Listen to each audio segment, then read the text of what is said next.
रात थी 1 जून 2001 की। नेपाल के राजा बीरेंद्र और उनका परिवार नारायण हिती महल में हंसी खुशी जश्न मना रहे थे। लेकिन जश्न में शामिल किसी भी इंसान को ये पता नहीं था कि ये जश्न नहीं बल्कि उनके मौत का पैगाम था, क्योंकि लगभग 1 घंटे बाद उस जश्न के आयोजक युवराज दीपेंद्र शाह अपने एक हाथ में राइफल और दूसरे में मशीन गन लिए महल में घुस गए और फिर सिर्फ चंद मिनटों में नेपाल के पूरे रॉयल परिवार के साथ उन्होंने खुद को भी बेरहमी से खत्म कर दिया। क्या इस जश्न का आयोजन उन्होंने सिर्फ अपने परिवार को बेरहमी से मारने के लिए किया था? अगर हाँ तो क्यों?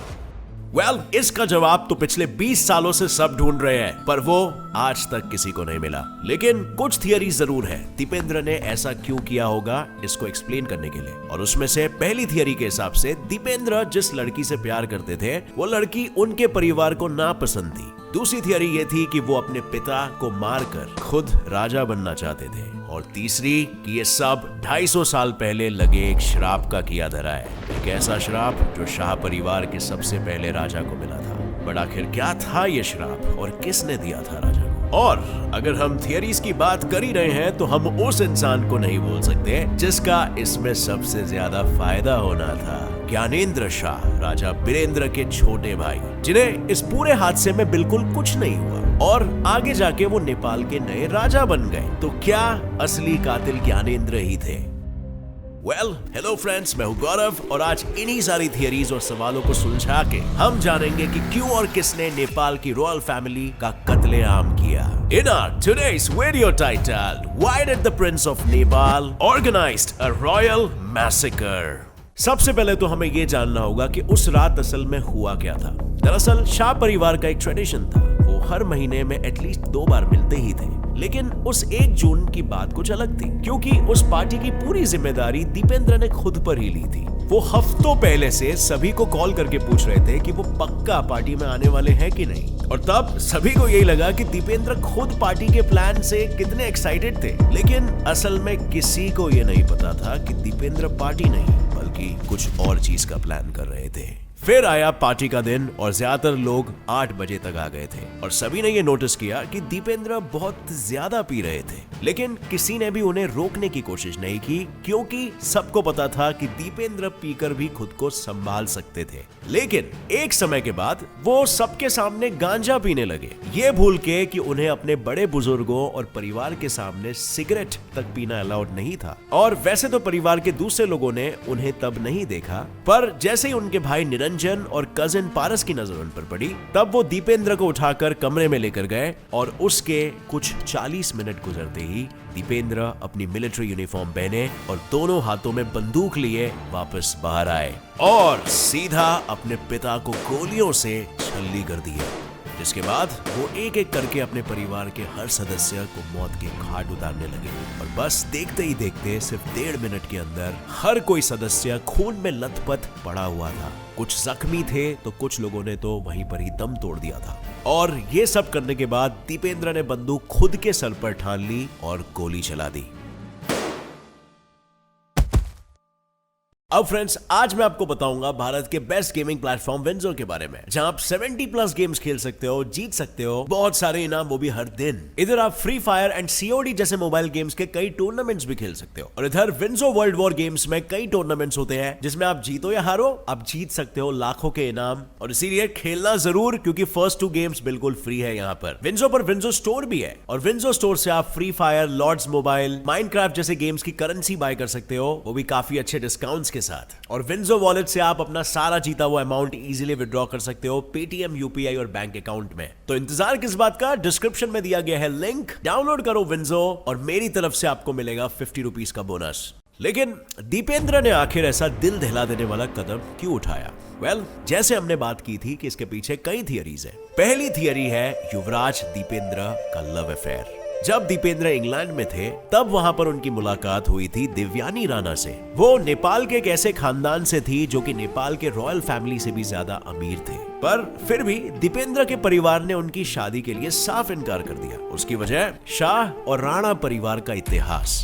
दरअसल ये दोनों खानदान नेपाल के रॉयल और अमीर खानदानों में से थे, पर दोनों हमेशा से एक दूसरे के खून के प्यासे रहे थे, जिसका गवाह नेपाल का पूरा इतिहास है। और इसीलिए दीपेंद्र के परिवार का मानना था कि अगर दीपेंद्र और दिव्यानी की शादी हुई तो कई जूने पुराने मुद्दों को और जख्मों को फिर एक बार खुरेड़ा जाएगा, और जिस वजह से दीपेंद्र का परिवार नाकाम कोशिशें करता रहा दीपेंद्र को समझाने की। यहाँ तक एक बार उन्होंने एक ज्योतिष को बुला के दोनों की कुंडलियां भी मिलाई, जिसके बाद बिना किसी साइंटिफिक एविडेंस के ज्योतिष ने कह दिया कि दिव्यानी शाही परिवार को वारिस नहीं दे पाएगी। और इसी के बेसिस पर दीपेंद्र के परिवार ने बिना कुछ सोचे समझे उसके प्यार को ठुकरा दिया और ये घोषित कर दिया कि दिव्यानी दीपेंद्र के लिए आइडियल वाइफ नहीं है। और इसीलिए लोगों का ये कहना है कि इसी बात से गुस्सा होकर दीपेंद्र ने अपने पूरे परिवार का कत्ल कर दिया।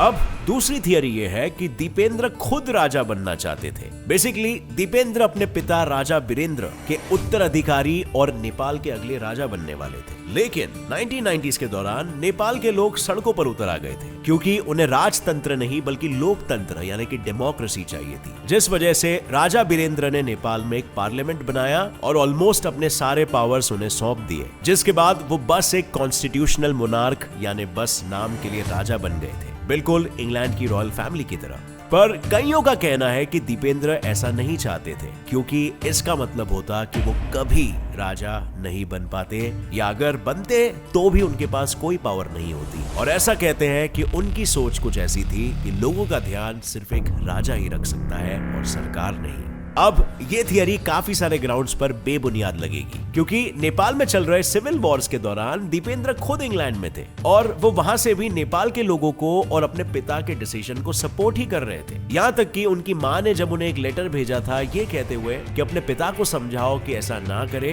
वो अपनी सारी ताकत गंवा रहे हैं, तब भी ईटॉन कॉलेज में पढ़ने वाले दीपेंद्र के प्रोफेसर के अनुसार दीपेंद्र ने कहा कि अगली बार से उनकी माँ द्वारा आए हुए ऐसे कोई भी फैक्ट्स वो उन्हें ना दे।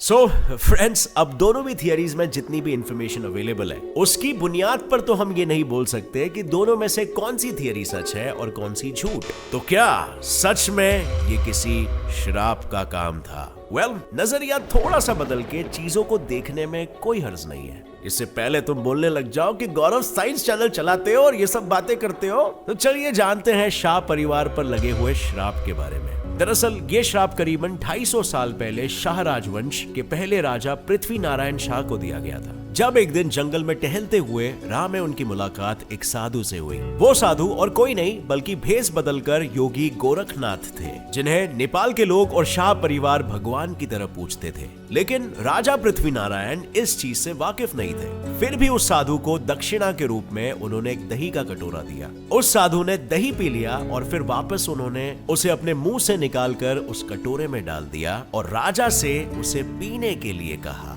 जिस बात से राजा को इतनी घिन हुई कि उन्होंने कटोरे को जमीन पे फेंक दिया। और ये देखकर योगी गोरखनाथ गुस्सा हो गए और उन्होंने राजा पृथ्वी नारायण को श्राप दे दिया कि उनके पैरों की जितनी उंगलियों पर दही गिरा है ना, सिर्फ उतनी ही पीढ़ियों तक उनके राजवंश का राज रहेगा। यानी उनकी सिर्फ 10 पीढ़ियां ही राज करेगी और 11वां राजा आखिरी राजा होगा।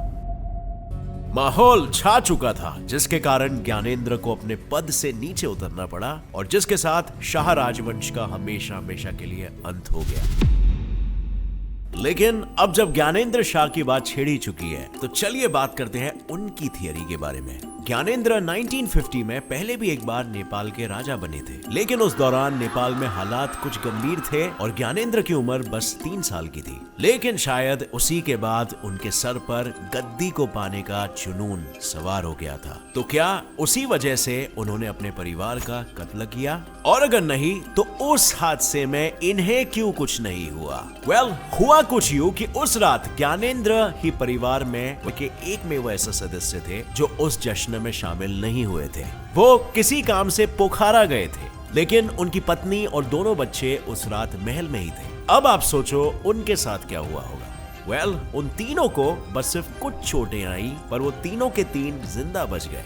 अब अगर ये सब कुछ ज्ञानेंद्र ने प्लान नहीं किया हुआ था, तो एक ऐसा हादसा जिसमें शामिल ज्यादा लोगों की मौत हो गई, उसमें इन तीनों के तीनों को कैसे कुछ नहीं हुआ? और अब जो राजा बीरेंद्र और उनके दोनों बेटे मर चुके थे, तो एक ही इंसान था जो राजगद्दी संभाल सकता था। यस, सही कहा, ज्ञानेंद्र शाह। जैसे ही वो राजा बन गया, उसने पार्लियामेंट को रद्द कर दिया और खुद को नेपाल का एब्सोल्यूट रूलर घोषित कर दिया। पर नेपाल के लोगों को जितना उनके भाई पसंद थे, उतना ही उन्हें ज्ञानेंद्र नापसंद था। लेकिन हम ज्ञानेंद्र नहीं चाहता है। ज्ञानेंद्र नहीं चाहता। क्यों नहीं चाहते?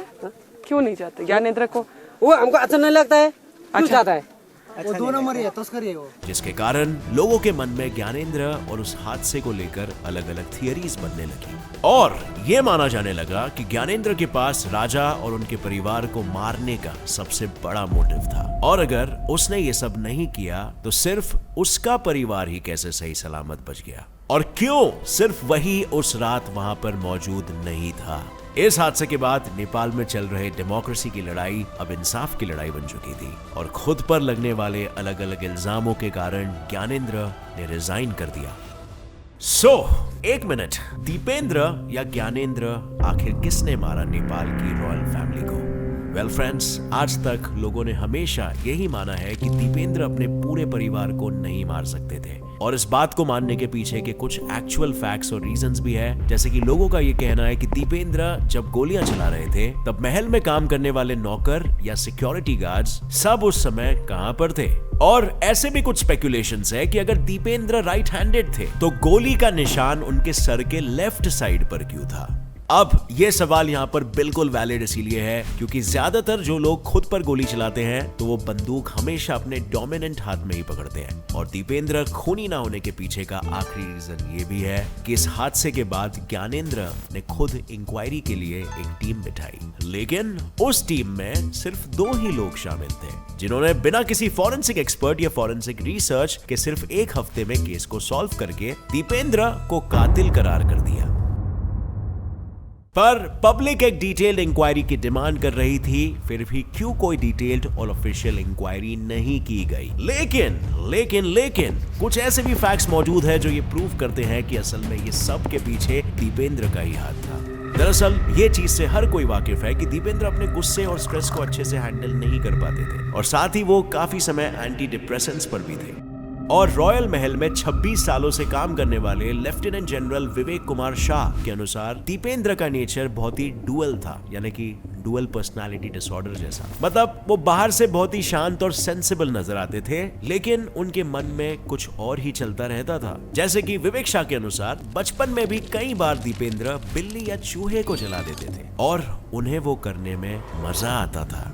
अब ये सब सुनकर वाकई में मैं तो बहुत ही ज्यादा कंफ्यूज्ड हूँ, लेकिन नेपाल के 95% लोगों को आज तक यही लगता है कि ये काम दीपेंद्र का काम नहीं है। पर आज हमने इस किस्से के सारे पहलुओं को बड़े ध्यान से देखा, इसीलिए मैं आपसे पूछना चाहता हूँ कि आपको क्या लगता है फ्रेंड्स, क्या कातिल दीपेंद्र है या फिर ज्ञानेंद्र की ये कोई साजिश थी, या फिर असल में इन सब के पीछे किसी शराब का हाथ है? मुझे नीचे कमेंट सेक्शन में जरूर बताना आपकी क्या राय है। और हाँ, आज का वीडियो थोड़ा सा अलग था। अगर ऐसे टाइप के वीडियोस आपको देखने में मजा आया, इससे कुछ सीखने मिला, तो नीचे कमेंट्स में वो भी बताना और एक लाइक जरूर ठोकना। और हाँ, अगर आप नए हो इस चैनल पर तो अभी सब्सक्राइब कर लो और नोटिफिकेशन बेल ऑन करके ऑल का ऑप्शन दबा देना ताकि आगे आने वाली ऐसे ही वीडियोस आप तक सबसे पहले पहुंचते रहे। With that said, stay curious, keep learning and keep growing. जय हिंद।